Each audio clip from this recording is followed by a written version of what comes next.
মানবাধিকার প্রতিষ্ঠিত বাস্তবায়ন সংস্থা বিভিন্ন সময়ে কথা বলছে। আর কেউ বলতে পারবো না।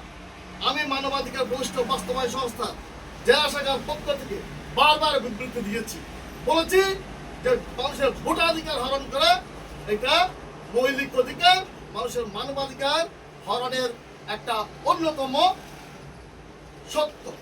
আপনি একটা দেশে ভোটাধিকার হরণ করতে পারেন না, মানুষের গণতান্ত্রিক অধিকার হরণ করতে পারেন না। আমি চট্টগ্রাম জেলা শাখার সভাপতি মানবাধিকার প্রতিষ্ঠিত বাস্তবায়ন সংস্থা। আমার কাছে বিভিন্ন লোক বিভিন্ন জায়গা থেকে ফোন আসছে যে আপনি একটা নিরপেক্ষ সংগঠনের সভাপতি, আপনি কিভাবে বলতে পারেন যে যে গণতন্ত্র অধিকার হরণ হচ্ছে? আমি বললাম যে আমার সভাপতিত্ব চলে যেতে পারে, কিন্তু মানুষের অধিকার যে হরণ হচ্ছে সেটা আমি বলবো। কারণ আমার সভাপতিত্ব বড় কথা নয়। আমি জেলা সভাপতি আজকে আছি, কালকে নাই, সেটা কিচ্ছু আসে যায় না।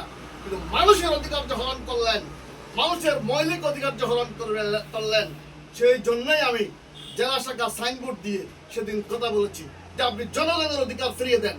জনগণের অধিকার যদি ফিরিয়ে না দেন, জনগণ আপনাকে সেভাবে নামাবে। আপনি শ্বশুর বাড়িতে বেড়াতে গেলে আপনার শ্বশুর বাড়িতে কদিন থাকতে পারবেন সেটার একটা লিমিট আছে।